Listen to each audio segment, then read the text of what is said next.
Alright, what's up everybody? Today I'm bringing something completely different. I'm bringing a reaction video, which is pretty weird for me. I've never done one of these before, so I'm kind of nervous. Uh, Hope you guys enjoy it. We are watching They Needed Gears of War 2 to Fail retrospective. But without further ado, let's get into it. There was a time when the shooter genre felt like it had reached its peak. A time when Gears of War 1 emerged onto the gaming scene like the locust on E-Day, rocking the industry to its core and changing how shooters would be viewed from here on out. How could Epic Studios possibly top something that already stood on what seemed like an unreachable plateau? The answer was failure. Gears of War 2 would How is the answer failure? Mr. ItsHawx, how is failure the answer to topping one of the greatest video games of all time? fail you, and in doing so, become something even greater.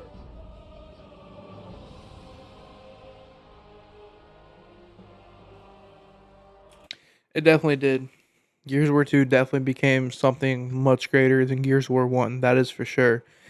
I feel like, especially with the story, like it goes like Gears 1, Gears 3, Gears 2. I feel like Gears 2 is the best story by far.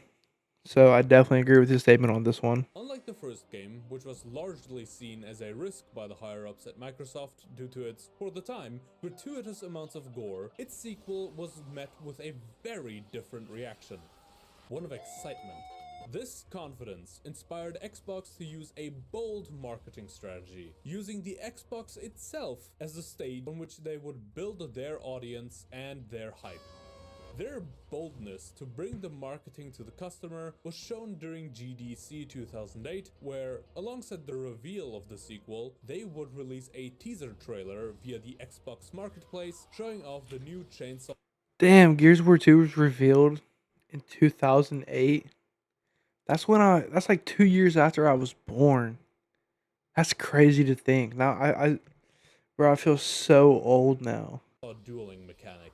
This approach was complemented by interviews with various printed media all the way up until the release of Gears 2, even though online blogs have already been a thing for a while at this point and would have definitely granted them a wider, more global audience. This was because Cliff Bleszinski believed that online blogs could be safely ignored, as it was their job to pick up the hottest news from printed media and publish it online, making it essentially free press for the game.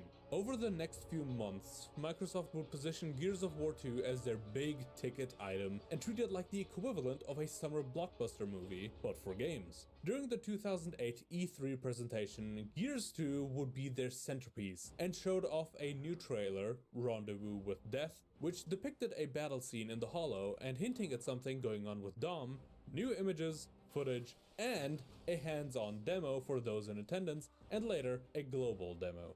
This presentation was meant to show off Wait, did y'all see in the corner? It said just imagine this is the demo. Dom, new images, footage, and a hands-on demo Just imagine that this is the demo. for those in attendance, and later a global demo. This presentation was meant to show off their design strategy of making everything bigger, better, and more badass. To hammer this home, Epic Studios revealed a limited edition version of the game that would contain a different cover art. Tell me why. Okay, tell me why. I have 3 different limited editions of Gears of War 2, and I have like 17 or 18 different copies of Gears of War 2, including my limited editions. And sadly, I had all the limited editions were fucking pre-owned, sadly. So I never did get the golden chainsaw. I mean the golden lancer. Very sad about it. A steelbook, a DVD with some behind-the-scenes footage, a concept art Still, for some reason, I have yet to check out the behind the scenes footage, which I definitely plan on doing eventually. book, a replica of Dom's and Maria's photo, some story details, and a gold camo for the Lancer in PvP. And if you got the limited edition at Best Buy, you would even get a remote-controlled Centaur tank replica. All of that What? That is for just badass. $10 extra. The modern gaming industry could never Though while all of that was rather impressive for the time, the team was not done yet. They wanted their potential audience to truly get What the fuck? invested, and so they began their Last Day ARG campaign, in which around 1,000 bloggers and other big names in gaming media Hey, anybody in the comments, what is the ARG campaign? Let me know. would be sent big, meaty cogs, and several more Those are cogs being awesome. hidden in cities across the world with codes on them. Finding all cogs and all pieces of the code would unlock a website which would reveal more videos, images, audios, and story beats prior to the release. The team believed that, and I quote, "If they're rabid enough, and even if they hate each other, communities will come together," unquote, to create an unforgettable event that would stick with the community for a long time. With these strategies, the hype for the game rose and rose until Looking at Gears of War 2, looking all vibrant, bro, it feels wrong. Anybody else feel that way? I don't know, maybe it's just me. it reached a fever pitch on the emergence day of Gears 2. Nowadays, midnight launches aren't really that special anymore since the industry has shifted toward digital releases over physical ones, but back then, release day was a massive event. It was basically a mini version of those chaotic American Black Friday sales videos you can find on YouTube where everybody's just going insane. Epic Studios really wanted to reward those dedicated enough to show up at midnight. Attendees were given codes for a gold camo hammer burst in PvP, and while that was Bro, why the fuck was not born before this shit, bro? And I could have been there and got the golden goddamn hammer burst. Or the golden fucking lancer. Why'd I gotta be born in '06, damn it? I could have got this shit. I would have definitely been there at midnight, bro. I've been there for midnight, Ultimate Edition 4 and 5. That's the only good memory I have about 5. neat, it wasn't what made the night truly memorable. What made the release night unforgettable was the presence of the devs and the voice actors. People like Cliff Bleszinski, Rod Ferguson, and writer Josh Ortega showed up, along with voice actors like John DiMaggio and Carlos Ferro. I'm very sorry if I butchered those names. They gave out merch, autographs, live interaction, the whole shebang. Gears 2 even made noise outside of the gaming space. There was this absolutely hysterical article from the New Yorker in 2008 that pointed out how games like Gears of War don't have things like scores, health bars, and lives, and that heading right on screen wasn't the only direction anymore, showing that gamers were in such a niche that the average Joe would never hear of the gigantic leaps in technology that were happening in the gaming space. It's absolutely adorable. Forging of a War. With the exceptional reception of Gears 1, selling over 5 million units in its first year, it was 5 million units in his first year? Call that exceptional? It's fucking outstanding, in my opinion. But hey, what do I know? clear to Cliff Bleszinski that a sequel was all but guaranteed. So, Epic began work on Gears 2 almost immediately after shipping the first game. In an interview, Cliff revealed that they wanted to hone in more on the overarching story and dark tone for the sequel, making sure it permeated every aspect of the game.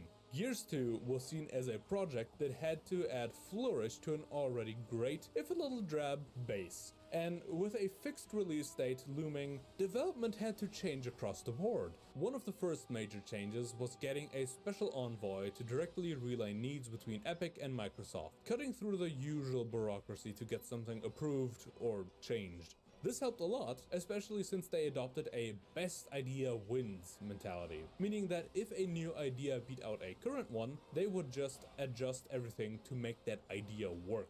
One example was executions. During the playtest, Cliff asked why he couldn't just stomp a downed locust. Everyone in that room agreed that was weird, and just like that, executions were born. These ideas Bro, is that true? Okay, if that's true, that's actually pretty cool. But like, how does he know this? Like, honestly, how does he know this stuff? This this dude is the Nardwar of Gears of War. didn't just come from the staff either. Epic kept an eye on online forums and implemented fan feedback when possible, always trying to balance what players wanted with their own vision. Epic wasn't just working off of spur of the moment ideas. Instead, at the beginning of development, in response to the set timeframe, they made a list of 35 things to make bigger, better, or simply to add more of. I could only dig up a few of these in my research, like the party system, bots, netcode optimization, improved. Okay, we can all say that the bots in Gears of War 2, amazing change compared to the first game. But my fucking god, Cliffy B, what the fuck, bro? Them bots were fucking my shit up. They still fuck me up to this day. I am, I am now a grown man, and them bots still whoop my fucking ass. What the fuck, Cliffy B? What were you thinking, man? Ease of play, and a stronger focus on getting the plot across clearly. As the party system and bots are kind Make of people give a shit about the self-explanatory, plot. let's jump to ease of play. According to Cliff and Rod Ferguson, who had joined Epic as producer shortly before Gears 1 launched, they took in a lot of feedback on how the gameplay felt. One major gripe was how running, dodging, and taking cover were all tied to the same button, which sometimes made the player get snagged on cover when they were just trying to dodge or keep running. In Gears 2, they let players separate those inputs, though I didn't know that was a thing, so I was still doing it the old way like a dumbass. Well, that would have been great to know at the beginning somehow. Another big piece of feedback was that Gears 1 was too hard and didn't have enough schmeat on its bones. So Gears Too hard. Gears of War 1 too hard? Bro, that's like the easiest campaign to beat on Insane. How the fuck is Gears of War 1 too hard? I was literally playing. Okay, you guys don't know this, but I was literally playing Gears of War 1, like OG for Windows PC Windows Live, and Gears of War Ultimate Edition on the Xbox store on PC. I was beating them both at Insane at the same time. I'm not like the exact like, back to back. I mean, okay, I wasn't. I don't mean like Gears of War. Excuse me. I don't mean like I don't mean like Gears of War 1, like OG on this monitor and Ultimate Edition on that monitor. I mean, like, I would be like the first act on Insane on OG, and then I'd beat the first act of on Insane of Ultimate Edition. I literally, it took me a week. Gears of War 1 was not hard. What the fuck? 2 came with more difficulty options, dynamic difficulty for co-op, and an overall longer campaign. And since we're already on the topic of the campaign, in my previous video I mentioned how the game's plot was so exceedingly straightforward, I managed to cram it into a 1-minute summary. That will not be the case this time, trust me. That straightforwardness made the story feel shallow in the eyes of Epic and gamers, so they decided to flip the script and make something so dense, so ever-present, that unlike last time, where my notes fit on half a page, this time they took up 6 goddamn pages. Talk about compensating. This absolute heel turn from a plot as Wow, non-existent as Marcus's that neck laugh to was an weird as fuck. actually deep story that takes it from a plot as non-existent as Marcus's neck to an actually deep story that takes itself seriously required someone who could both expand the lore and push the emotional weight to the forefront. That someone was the previously mentioned Joshua Ortega. Brought on as lead writer, Ortega worked closely with Cliff and Rod Ferguson to handle the full script and steer the game's tone. His focus? Show the horror of war, not just through destruction, but through personal tragedy. The gut punch of Dom's and Maria's fate? That emotional roller coaster? That was all Ortega. And No shit, bro. I thought Cliffy B made that whole thing up. Like, I swear, that's what I thought, bro. I thought. I don't know why I thought that, but like I did. And let me just say, bro, that scene as a kid, that made me cry, bro. That broke my heart. to make sure players actually got the story this time, the team also decided on repeating objectives by cutting up a large objective into multiple smaller ones that would repeat the overarching objective as the end goal, driving home key plot points through gameplay structure. And as you can tell with how often I said objective in this one paragraph, you probably know this paragraph is about the objectives. You probably know this paragraph is about the objectives. Hey there No, I never everyone, would have this is guessed. ItsHawx from the future, and I'm just butting in here real quick to make a small announcement. Ortega's approach to the story also reshaped the characters. Dom was made the player's surrogate, allowing Marcus to remain a blank slate. That way, if the plot required a choice the player might not agree with, it wouldn't taint the way we see Marcus. It would fall on Dom, who took on all the questions, rash decisions, and emotional outbursts. Marcus, by contrast, was Bro, who the fuck fucked up Dom's hair, bro? Look at that. That boy's chopped. What the hell happened to him? questions, rash decisions, Looks like my barber got a hold of him. Jesus. and emotional outbursts. Marcus, by contrast, was meant to be the rock and, crucially, the lens through which the player saw the world. The one who always knew, or at least seemed to know, what to do next. Together, they formed one complete character. Can't get over his Dom as hair. the voice and the emotions of the player, and Marcus as the hand and the eyes of. That is wrong. That is fucking wrong. It is supposed to be dark red. That is wrong. Why is it so vibrant? How is it so vibrant? What the fuck? The player. And speaking of what the player sees, what do you picture when you think about the first game? The train at the end with the dark brown skies streaked with black? Nah, bro, I picture that fucking first Berserker fight making me so scared I had to ask my cousin to beat it for me. That's how I picture that fucking game. Or do you see the Grey Pillars? Because that's what I see. I see the Grey Pillars. Apparently, that's what most people remembered Gears 1 for. It's you! It's you! That ain't me. How could you, man? Even Cliff found this disappointing, citing criticism that it was dull. And that criticism isn't entirely unwarranted. Even in the Ultimate Edition. Sure, there's some greenery, but it's mostly browns and grays. The devs agreed with that sentiment, and looking at Gears 2, things definitely got brighter. Jesus You can see the hollow lit up in various blues, Emulsion Lakes casting caves in yellow, the inside of the Alaskan bullworm throbbing with. Bro, the inside of that worm, that is the reason I want fucking Gears War 2 Reloaded, damn it. Oh, and the boat part, the boat gameplay. I love water in video games. Sorry. I am a sucker for water in video games. So, come on, Coalition.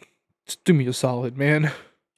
Pinks and reds, and the Queen's Palace filled with golds, oranges, and greens, I think. And to show that the game was no longer designed to look like solidified shit and concrete, it was deemed that Gears 2 should have Vista moments. Moments in which the set pieces, the areas, the world itself. Oh, what the fuck did I just do? But can we all agree riding the Reaver? No, riding the Corpser was peak Gears of War. No, matter of fact, riding the Brumach was peak fucking gaming. Could be displayed in a way that allowed the player to gawk at it for a while before getting back into the action. One of the biggest examples here would be the initial offensive with the hillbilly truckers, showing off a vast battlefield with tons of enemies next to a lush green forest under a clear blue. Where that motherfucker come from? I ain't never like actually looked at it. Like I don't remember the hole being that big. Look, he just says, "Look, he ain't even there." He says, "Peekaboo." Under a clear blue sky with a wide field of view. But this brought up an issue: believability. On such massive battlefields, infantry wouldn't normally just use weapons like the Lancer, shotguns, or snipers. Sure, they would, but those are guns made for smaller skirmishes. No way in hell the COG or Locust didn't also come up with weapons made to wipe out larger hordes in these kinds of situations. So the team developed new weapons that would logically fit into these large-scale encounters: the Mulcher and the Mortar. Sadly, Fuck the mortar. That's all I have to say. Fuck the mortar. Unreal Engine 3 as it existed wasn't built to fully bring all of this to life. So, Epic created Unreal Engine 3. Well, not really. They upgraded UE3, but you get what I mean. Allowing for more actors on screen, meaning more enemies, characters and stuff, better lighting, destructible environments, to a degree, improved water rendering, upgraded development tools, and physics-based tree movement. All right, real quick, can we just fucking agree that YouTube needs to fix their shit with their ads? This is a 28-minute video. You're only 13 minutes in, and that is the fucking sixth fucking ad I've got. What in the fuck? Upgraded development tools, and physics-based tree movement. Wait, is that not the same pitch Anthem used? You can see the trees being blown over and stuff like that. I think it's really cool. Yeah, yeah. Was Anthem really trying to score points with something that Gears 2 already did? What the fuck?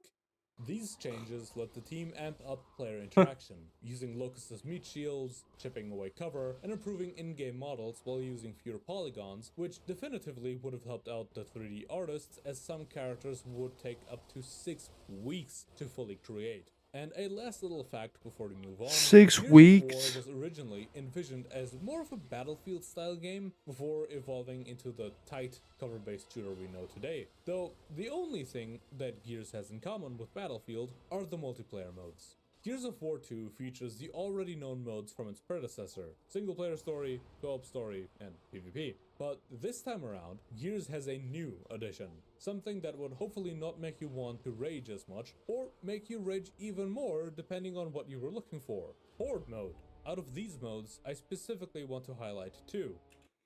Okay, I just want to say really quickly. I know I keep pausing it, but Horde mode, I never really played until Gears 5. And here recently, I've gotten into the Gears 2 Horde scene a lot. And I've been grinding for the veteran gear achievement. And boy, do I fucking wish I got into that shit before. Because I looked on like old videos, dude, ranked Horde used to give you like thousands and thousands of XP per fucking wave. Now you get a measly 500. It's like, oh, you waited like hours and hours and hours to get a fucking ranked game of Horde after 14 years? Expecting over 1,000 XP? No, bitch. 500 XP, you fucking peasant. Co-op and Horde mode. Co-op was made to be a sort of onboarding system for new gamers to get into gaming proper in a fun and very involved way. Not only would they have the troubles of playing a game for the first time, but they would have those troubles together with someone else, turning the initial frustration and confusion into memorable or funny moments that you and whoever you were with will remember for ages. And it made the absolutely revolutionary decision to individualize the difficulty for each player. Meaning, if your newbie buddy wanted to play on easy, the game would adjust the stats of that buddy and the enemies accordingly. However, if you chose the hardest difficulty because you were an absolute gamer, the game would individually adjust the stats in your instance of the game to be much more unforgiving, allowing. Okay, I just want to say this really funny because this is really funny. When I was younger, I always dreamed about beating Gears of War 2 on Insane. So what I did is took my main account, put it on Insane difficulty, and I took a second controller, put it on easy. I know you guys know where this is going, but I put the second account on easy difficulty, and I had player two just running around fucking shit up. Or like, bro, my sis, if you're watching this, I'm sorry that I lied to you all these times, but my sister thought that I was wanting to play the game with her. Nah, I wanted you to fuck shit up for me. But no, I went back and I've beaten all the games on my own now, and I plan on making a ranking video on which game I think is the hardest.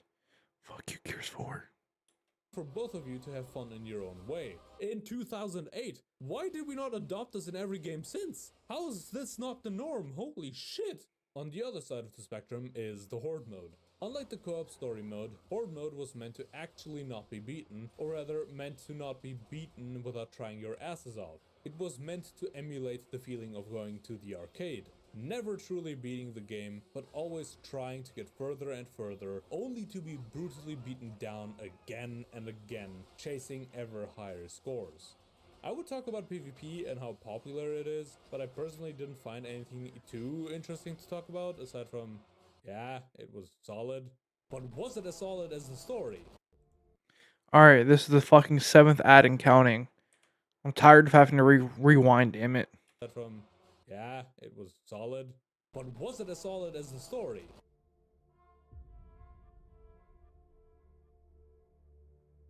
One The last story this time around chance. is so dense, it is somewhat insane to see how it went from essentially an action flick to this deep action drama. And because of that, there's a little more to talk about, especially the theme of failure, which will become very apparent very fast. A few months after the end of Gears 1 and the light mass bomb destroying the Hollow, Gears 2 picks up with the revelation that what was destroyed was not actually the entire Hollow, but just a section known as the Outer Hollow, meaning the bomb may have done some damage to the Locust Bro, imagine you're in the middle of a fucking battlefield and you just have to shit so bad. Alright, now that image is in your head, let's continue. forces, but not even close to what the COG had hoped for. Here, we meet some familiar faces in the form of Marcus, Dom, and the Walking Death flag. Due to as of yet unknown circumstances, the Locust attack has been more aggressive than ever before, now assaulting the Jacinto Plateau directly. After meeting up with yet another COG soldier, Ty Caliso, Daddy? your team pushes back the assault of the Locust, and you are informed that Anya may have further information on the whereabouts of Dom's wife, who has been missing for over 13 years. This lead, sadly, goes cold, causing Dom to crash out. Following the success Bro, I had fucking beef with Ty for 8 years, bro. I was playing Gears of War multiplayer and I turned on friendly fire just to fuck around, and swear to God that motherfucker killed me on purpose. Like I was on that man's team and that motherfucker hunted me down and just fucking killed me. And from that point on, I had beef with Ty for 8 years. I would refuse to play as him. When I found out he died in the campaign, I fucking cheered. So yeah, Ty, I know you're not real, but if you're watching this, my bad, G. I love you, successful defense against the Locust, but you fucked the me COG over. leader initiates a counteroffensive to take the fight underground, as reports warn that the Grubs are now capable of sinking entire cities. King Ravens, hundreds of infantry, and some painfully stereotypical truckers roll out in massive trucks, but things don't Hold on, I want to know, how do they know? Mike's too loud. But how the fuck do they know that the locust was sinking entire cities when like sinkholes exist, earthquakes exist? How do you know it was the locust? Ow, my headphones. go as planned due to a brutal counteroffensive launched by the Locust. Marcus and Dom push through the chaos and Offensive. board a grind lift when they witness Ty being held up by a special Locust named Scourge, who easily destroyed a COG tank and will surely have an equally threatening boss fight. In the Hollow, the COG forces become scattered across different Foreshadowing. skirmishes until they stumble upon the Locust's secret weapon, a massive ancient creature known as the Alaskan Bull Riftworm. After surviving an ambush with the help of the series' true main character, the Coal Train, and reuniting with Baird, the squad attempts to return to the surface. While doing so, they come across a torture barge and find Ty alive, but severely maimed. Though they free him, he takes his own life with a shotgun, traumatized beyond repair after just a few hours in captivity. What's the lore? Like, what's the story behind of why the locust started taking people in the first place? I want to. If anybody knows that, let me know in the comments down below, please. And torture. Shortly after recovering from the shock of an old friend's and a respected war hero's suicide, the team presses on. While evacuating, they're swallowed by the worm, forced to fight through it and perform open-heart surgeries that kill it because they use ChatGPT to write their thesis. ChatGPT. Okay, as the 8th ad and counting. Spoiler alert, he said they used ChatGPT to write their thesis. And I laughed and said ChatGPT, and immediately I get a fucking ChatGPT ad. Because they use ChatGPT to write their thesis. Assholes. After being birthed by the worm's corpse, the squad is sent to the New Hope facility to track down the location of the Locust HQ. There they uncover logs documenting heinous experiments performed on the children of miners infected with emulsion. These twisted experiments led to the creation of the Sires, monstrous creatures that seem to be the missing link between Locust and human. That thing's a lot more ugly than I fucking remember.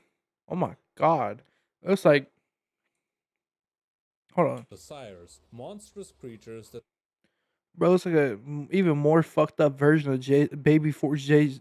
It looks like a more fucked up version of Baby Jason Voorhees' face.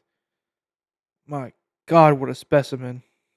seem to be the missing link between Locust and humans. Among these logs, the team also finds the location of Locust HQ, quickly traveling there. Quickly traveling there Fuck that lake, to bro. prepare an assault. Okay, in Gears of War 2, swear to God, you can fight me on this. I do not care. This is the hardest mission on Gears of War 2 Insane. Whenever I go back to play this on Insane again, I always fucking skip this mission. Fuck this mission.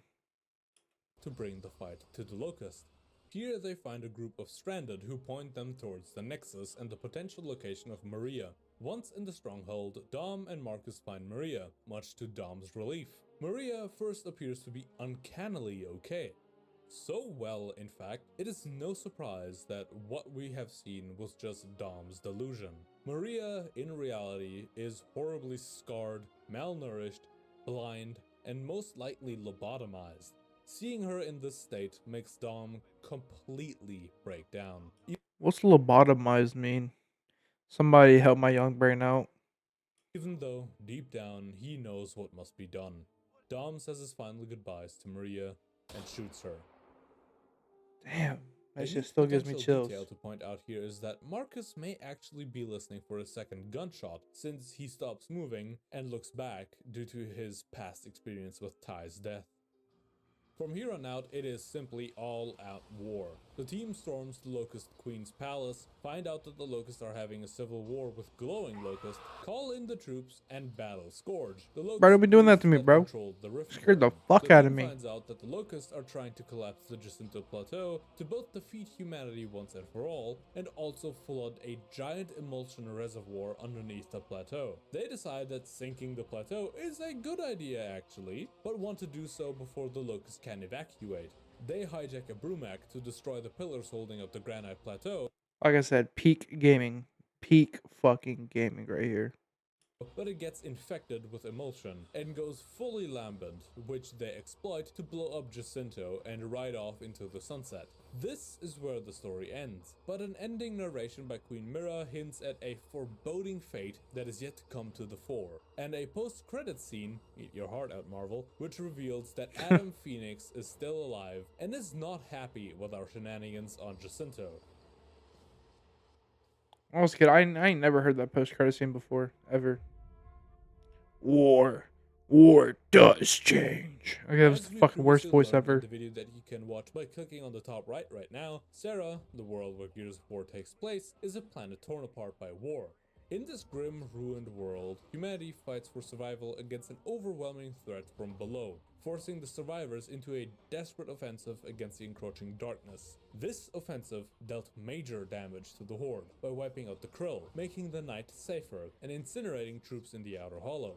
And that is where the setting last left off. Though Bro, who the fuck?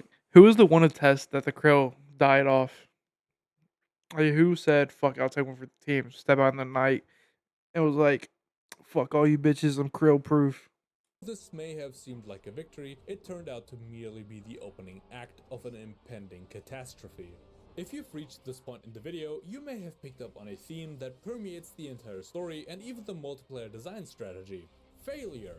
This game is meant to fail you. It makes you fail so you can desire to fight on and try again. Between Gears 1 and 2, the Serans have deteriorated badly. Their last refuge, the Jacinto Plateau, is under heavier attack than ever, straining resources and pushing the COG to become more authoritarian, conscripting civilians, bribing the stranded with protection for their families if they sign up, and lying to diseased soldiers that they'll recover just so they can shove them back into battle. No longer are they stopping a bigger assault.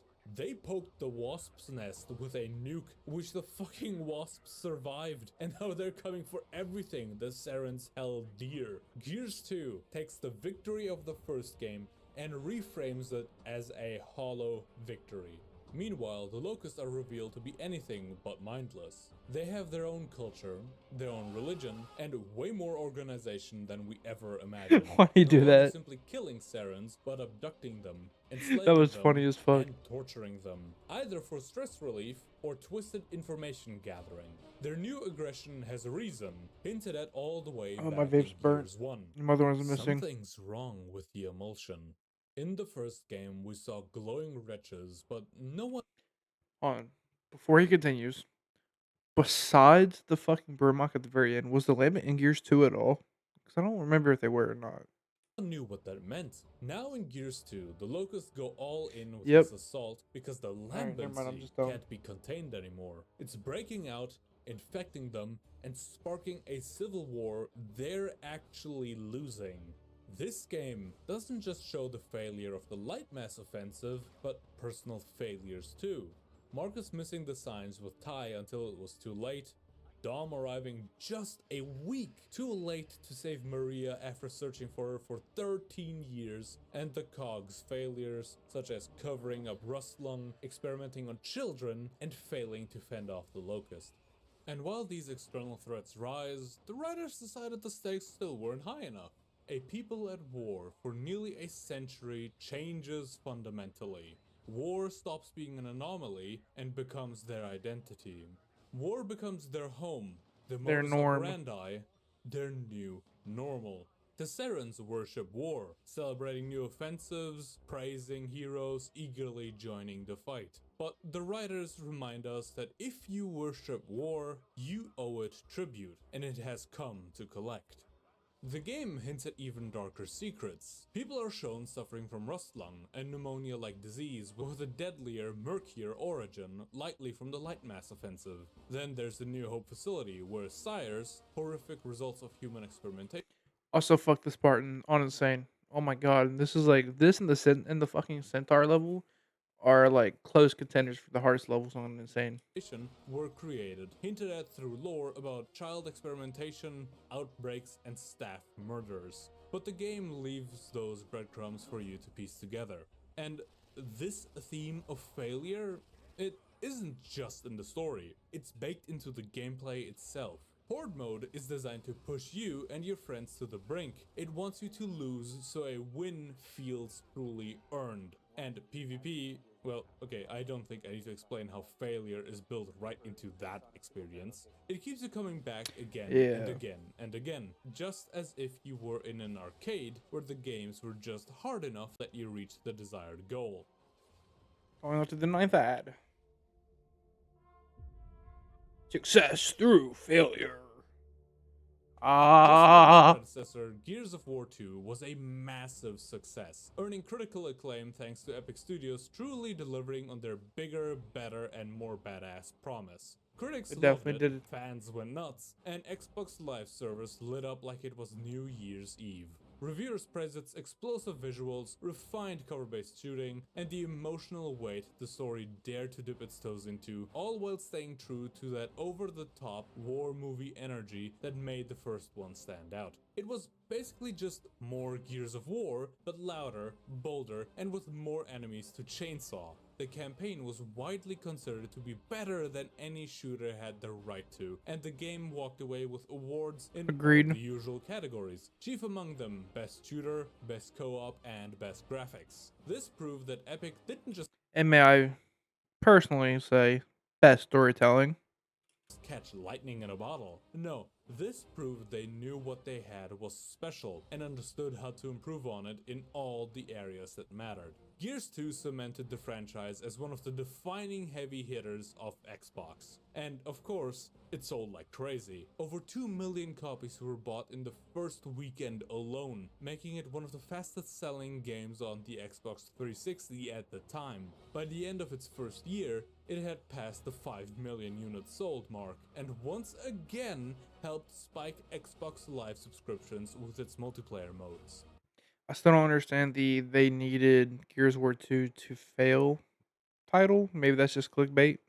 However, not everything was perfect. The PvP mode had a rough launch with matchmaking issues, weird balance problems, and shot Still has a bunch of issues. I will not be touching multiplayer because every host is in Mexico, and I swear to God, I'm like the Laginator, dude. Fucking press A, and I roll, and then I'm back 15 feet. gun mechanics that felt kind of off. But Horde mode was a different story. It was an instant hit and became a mainstay of the series going forward, allowing players to test their skills against waves of punishingly unrelenting foes. Now, having played the first two games and having nothing but positive words to say about them, I cannot wait to see how the trilogy concludes. ItsHawk did an amazing amazing job on this. If you wanna go to the original video, I'll have it linked down in the description. Show him love, show him praise. He definitely deserves to subscribe because you can tell he worked very hard in this video, doing his research and stuff. Um, but I don't understand that they needed Gears of War 2 to fail title. I think that's just clickbait. But I mean, hey, it wasn't clickbait where you click on a shitty video like mine. It's clickbait for a really good, decent video, and I really did like that. I did enjoy it.